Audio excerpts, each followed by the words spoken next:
Coming up next on BG24 News. Bowling Green State University and the BGSU Faculty Association have reached an agreement on a new contract. Find out what this means for the university. A local actor made another appearance on the big screen. Find out what blockbuster movie you can find him in.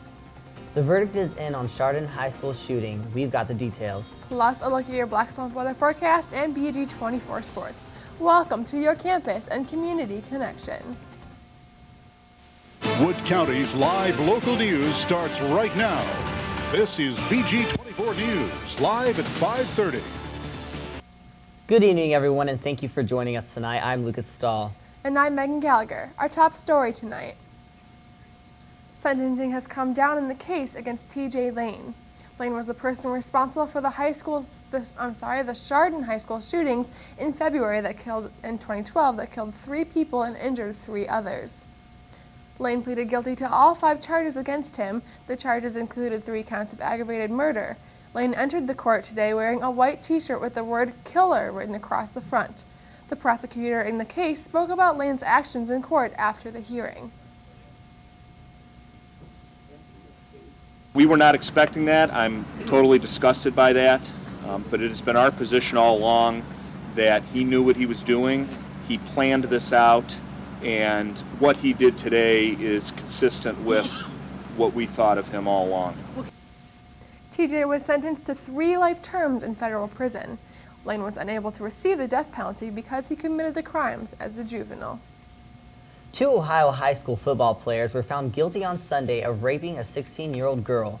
The 17-year-old Trent Mays and 16-year-old Malik Richmond were found guilty of rape after a 4-day trial that ended on Sunday. Richmond was sentenced to a year in juvenile detention facility. Mays must spend an additional year after being charged with taking and distributing a nude picture of the victim.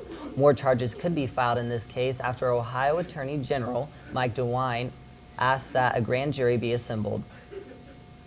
In lighter news, Bowling Green organizations work to make reading and writing a fun and entertaining experience for kids. Reporter Matt Dunbar has the story. Readers of all ages flocked to BGSU's Student Union Saturday for the annual Literacy in the Park event, which provides reading-based games, crafts, and activities to the community. I played games and got prizes, and then I had lunch. Sponsored by a local family and the College of Education and Human Development, the event featured New York Times best-selling children's author Anna Dewdney and her now famous Llama Llama book series. There's this llama who always is getting into trouble and then finds a way how to fix it. Dewdney explains her goal for the event and her books themselves. What I really hope is that my books will, first will be fun to read, that they'll be fun to read for children, they'll be fun to read for the person who's reading with the children, and that they become a way to bond over language as a family, as a class. But the appeal of the Llama Llama books varies from reader to reader. He's always helping his mother, and that's what I always do. Well, why do you like the books? It keeps my sister quiet. In addition to meeting one-on-one with the children and signing books, Anna Dewdney took time to read the books to her fans. Mom, it isn't coming yet. While Literacy in the Park may revolve around author Anna Dewdney, Coco the Llama may be the main attraction. Oh, I've never seen a llama in my life. He looks like the llama in the book, only darker. It seems Literacy in the Park was enjoyed by all who attended. It's just really fun. I love to meet kids and parents, and I work by myself in my studio most of the time, and if I don't come and see kids, I don't see them. Reporting for BG24 News, I'm Matt Dunbar. Dewdney says she enjoys the freedom of being able to change the words or images in her books as she goes along. Her new book, Llama Llama and the Bully Goat, is set to come out this fall. Having the opportunity to act in a Hollywood movie can be both exciting and nerve-wracking. Reporter Parminder Bonga sat down with one Bowling Green resident who knows this feeling a little too well. You're in Oz. I'm Theodora the Good Witch. Where's your... Lights, camera, action. Those were the words Bowling Green resident Dan Coda heard for 3 months while playing a crucial part in Disney's Oz, the Great and Powerful. A little person friend from Detroit emailed me in late May, early June and said, Dan, you gotta come up to Pontiac. They're trying out for this new movie. They need every dwarf male they can get. Before he knew it, Coda was requesting a leave of absence from his job at ProMedica and packing his bags to film in Pontiac, Michigan for 3 long months. Coda had the opportunity to play Munchkin number 12 in the Disney movie and appeared in a total of 4 scenes for 10 seconds. While most may think being in a movie is glamorous, the long hours eventually caught up with the actors. Morning would start at 5 a.m., drive over to the studio, then I'd immediately go to makeup. And makeup was a 2-hour session every day. The time apart took a toll on Coda's wife, Karen, the lifestyles editor for the Sentinel Tribune. But the community's support has made it all worthwhile, she says.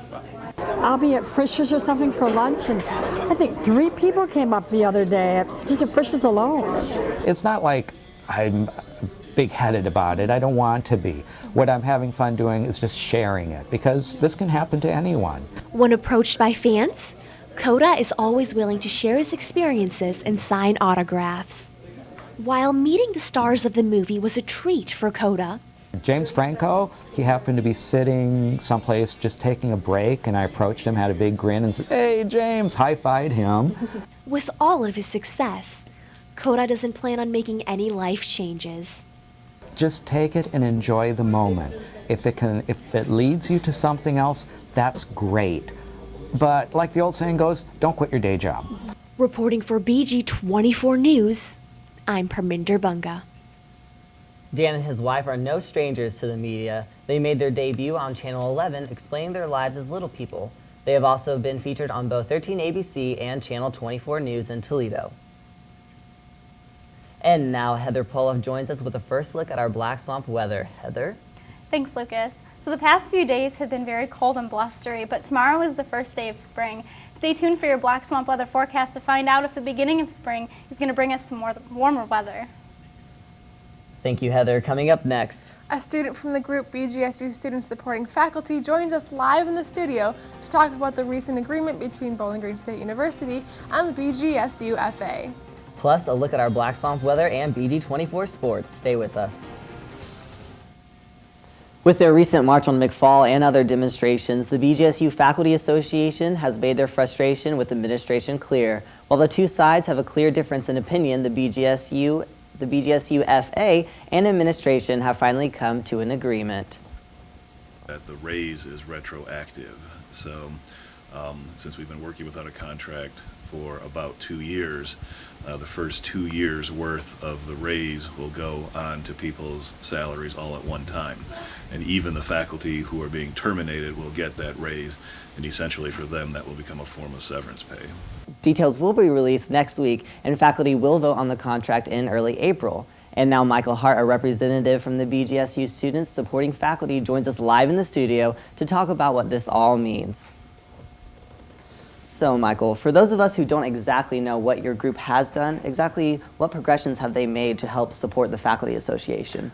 Well, the BGSU Faculty Association is obviously the group that represents the faculty here, and the BGSU Students Supporting BGSU Faculty is just kind of a loose conglomerate of different student organizations, different people who have been active around these sort of issues at BG and in the community, who've come together simply to support what we think is right, and that is to have great faculty members and to pay them and give them the proper benefits that would come along with that. And really the large portion of our efforts kind of came when it was announced that there would be 100 faculty members cut.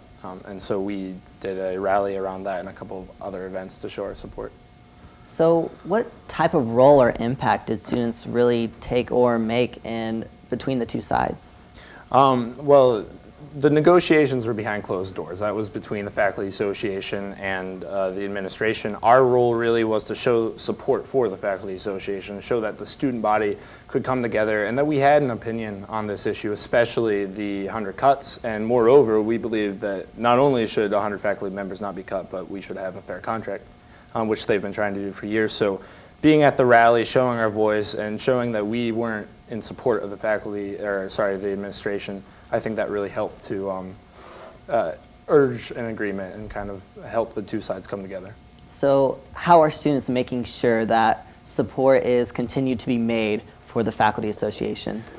It's important to be clear that just because they have a contract does not mean that the 100 faculty members will keep their jobs. It's not true. They will get some benefits from the contract. However, we have to realize that it's still not a good decision for BGSU, and it was a decision that has everything to do with state funding cuts, and there's a lot to it. But we just need to be sure that we continue to come together and support faculty here, and moreover support the education here at BGSU. And it's important that we realize our voices can be heard and can make a difference. In brief, how can students get involved with your group? Tomorrow we're going to have posters in the Union Oval to sign in support of the Faculty Association, to congratulate them, and then also to show that we still don't believe 100 faculty positions should be cut. However, we're happy to see that the administration is moving in the right direction in supporting our faculty and the students here at BGSU. All right, okay, thank you very much for coming in. I appreciate it. Thank you. Coming up next, New York City Mayor Michael Bloomberg failed to pass a law that would ban sugary drinks in New York City, but now Bloomberg has found another product that he'd like to see leave New York. We'll tell you what that is. Plus, a full look at your Black Swamp weather forecast and BG24 sports. Stay with us. Now, Wood County's live local forecast with BG24 Black Swamp weather. Good evening, Wood County. I'm weathercaster Heather Pauloff here with your Black Swamp weather forecast. Let's talk about our current conditions. Right now, we're sitting at the freezing point, 32 degrees out there with cloudy conditions. And if you have stepped outside today, you do know that it is very windy out there. Those winds are coming out of the west at 28 miles per hour, making it feel like just 18 degrees out there. Very cold. For tonight's forecast, we'll be dropping down to the low 20s with some flurries sticking around. Those winds will still be out of the west, a little slower at 15 to 20 miles per hour. Chance of snow just 30%, so those flurries won't be accumulating at all tonight. And for tomorrow's forecast, we'll be moving up to just barely 30 degrees with those flurries still around. Winds still coming out of the west at 15 to 25 miles per hour. Sunrise is at 7:38 a.m. For tomorrow night's forecast, dropping down to 20 degrees, still snow showers in the area. Winds still from the west, 15 to 20 miles per hour. Chance of snow 30%. So those snow showers will be scattered and there will be no accumulations from those. And taking a look at our national precipitation right now, we do have some snow showers in the area of Toledo and Bowling Green. However, if you take a look in the northeast, they are getting some snow showers, lake effect snow actually, off of Lake Erie in New York, and central portions of Maine are also going to be seeing accumulations of 12 to 18 inches. So you definitely don't want to be up there right now for the first day of spring. And taking a look at our regional map right now, like I said, no snow showers really over Toledo or Bowling Green at this point. However, if you take a look at Kalamazoo and Coldwater in Michigan, they are getting lake effect snow from Lake Michigan, excuse me. And taking a look at the Cleveland area, also some lake effect snow showers. However, there isn't very much accumulating from these snow showers. And for our temperatures, Bowling Green is sitting at 32. Taking a look down south a little bit though, it is warmer toward Dayton, 40 degrees, and up in Michigan toward Monroe and Kalamazoo, 28 and 24. So we are actually sitting a little pretty with our temperatures right now. And taking a look at our 5-day forecast, Wednesday and Thursday we will be seeing some flurries. Like I said though, no accumulations from those snow showers. Friday and Saturday the sun will be coming out. Temperatures breaking 40 degrees. Sunday it'll be a little cloudy, still 39 degrees. So our weekend is looking a little nice. 40 degrees, still a little chilly though, but the sun will be out for the weekend. So well, that's good to know. Thank you, Heather. You're welcome. New York City Mayor Michael Bloomberg is at it again. Last week we told you about Mayor Bloomberg's attempt to ban large sugary drinks in the city of New York. Bloomberg is now trying to pass a law that would force store owners to hide their cigarette inventory. CNN's Mary Snow has the story. After a defeat over supersized sugary drinks, New York City Mayor Michael Bloomberg is now taking aim at tobacco. Again. He wants a first-of-its-kind city law to force stores to hide cigarettes and tobacco products. Under counters, behind curtains, in drawers, but not in plain sight. He explained his push on CNN's The Lead with Jake Tapper. So what we're trying to do is just deglamorize, don't remind them, don't make it look like it's a normal product. Cigarettes are not a normal product. The main goal is to get teen smoking rates to drop. The city says they've remained flat since 2007. Tobacco shops like this one that mostly sell cigars and cigarettes would be exempt because kids under 18 aren't allowed in. New York has led an aggressive fight against smoking and became one of the first cities to ban it in bars and restaurants. It now touts a drop in smoking rates, but it's not convincing retailers. The New York State Association of Convenience Stores says the notion of forcing licensed, tax-collecting, law-abiding retailers to hide their tobacco inventory is patently absurd. At the Skyline Deli, where a pack of cigarettes can cost almost $14 because of high taxes, Mohammed Akandi worries about the bottom line. People might just walk by and not see cigarettes anymore. They're like, oh, they're probably not selling anymore there, so just keep going to the next store, because you got to remember, every block has a deli around here. Others grumble about Bloomberg's regulations on the heels of last week's ruling by a judge to invalidate the city's rule to ban large sugary drinks. It's now in the appeals process. With all the talk about spoonfuls of sugar, cartoons have depicted Bloomberg as Mary Poppins, which he was asked about. I take that as a great badge of honor. I can't think of anything that I'd like. It says we're trying to do something to save lives. Didn't you learn as a kid we're on this earth together? We should be trying to help each other and save lives?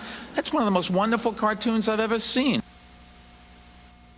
Mayor Bloomberg plans to introduce this piece of legislation to New York City Council tomorrow.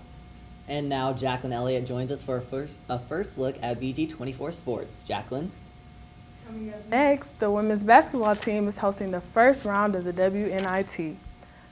Also, behind the scenes, look at the gymnastics team as they head into the MAC championships. It's unfalcon believable coverage that you won't get anywhere else. This is BG24 Sports.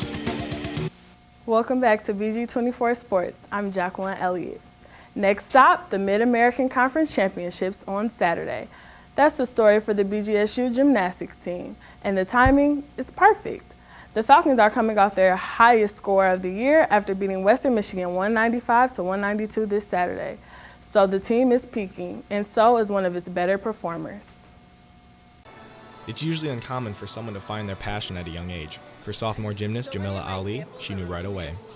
At the age of 5, Jamila knew that gymnastics would become a big part of her life.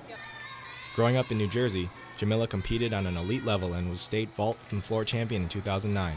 Jamila would then be recruited to BGSU by gymnastics head coach Carrie Beach. She's truly someone that turns heads at competitions. People want to watch her, the judges enjoy judging her, and I think she's only going to continue to progress as a student athlete here. Last year, Jamila was named 2012 MAC Freshman of the Year, only the third Falcon in school history to do so. It was an exciting thing to happen, just something to move ahead and have bigger accomplishments later on. This season, she has continued her success. Jamila was named Gymnast of the Week in January. Her vault score of 9.85 was the highest in the MAC that week. However, there's still more to accomplish. Our main goal is to make it to the postseason, to NCAA regionals as a team. We've had several individuals qualify, and we seem to keep getting more individuals qualifying with a record number that we had last year. But we'd like to go there as a team. Come on, let's! Even though being a gymnast can be more fun, Jamila knows the importance of being a student athlete. Well, school's always been important to me. Like, I'm here for a degree, and that's what's gonna help me in the future more. You know, they'll be a better athlete if they feel they're organized and prepared in their schoolwork. Jamila has had as much success in the classroom as she has with the sport. She came here 2 years ago as a political science major, but has since then changed her major to macroeconomics. I just wanted something that I could do more with, like help the world with more, I guess. Jamila plans to apply her degree both here and in other countries. I just think it's really interesting to see like how the economy actually works and like how we can fix it and how it's different from other like economies around the world. I like one day want to travel the world and go to different places and like see that firsthand. But no matter where her career takes her, gymnastics will always make her feel at home. I definitely want to look up student coaching.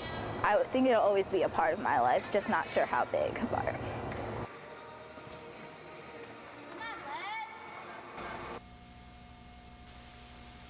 And the MAC.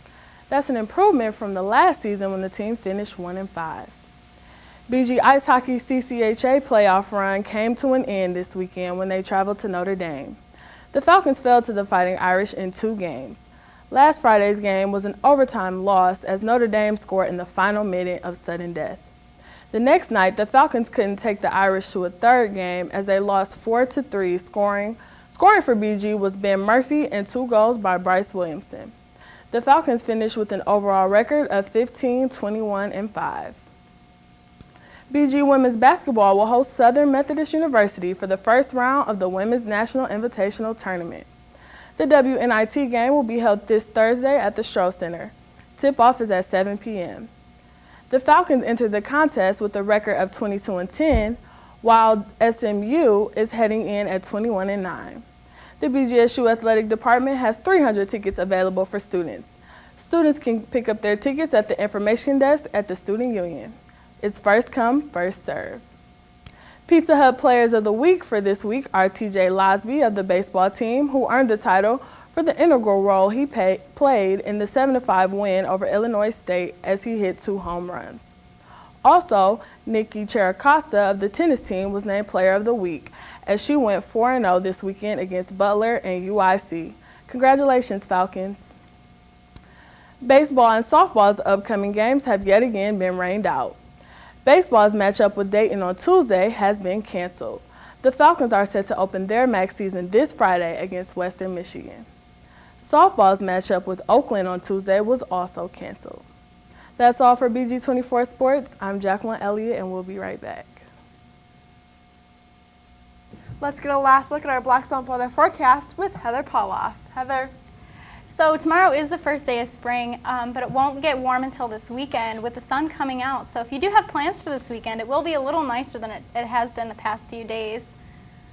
So that's good to know. Yes. I mean, it's been dreary and it's been so confusing. I just really can't tell and what the weather's windy. been. It's been so windy and cold. I almost got blew over today walking Yeah. through Oh my And goodness. if you think about how warm it was last year, do you remember that? This time we were at like 75 degrees. Yeah, people had on shorts for St. Patrick's Day last year. It feels like a different, it's like forever ago. It just feels like a different time of the year. Definitely not the same year now. It's cold and it's windy, but it will get a little warmer, but the winds are still going to be up there a little bit. Yeah, well, looking forward to summer then. Yes. Just nice to finally see the sunshine. Right. And that's it for BG24 News. For Megan Gallagher, Heather Pauloff, and Jacqueline Elliott, I'm Lucas Stahl. Be sure to join us Thursday night for another edition of BG24 News. If you have any comments or suggestions, visit our website at bg24news.org or at our Facebook page at facebook.com/BG24News. Have a great night, everyone.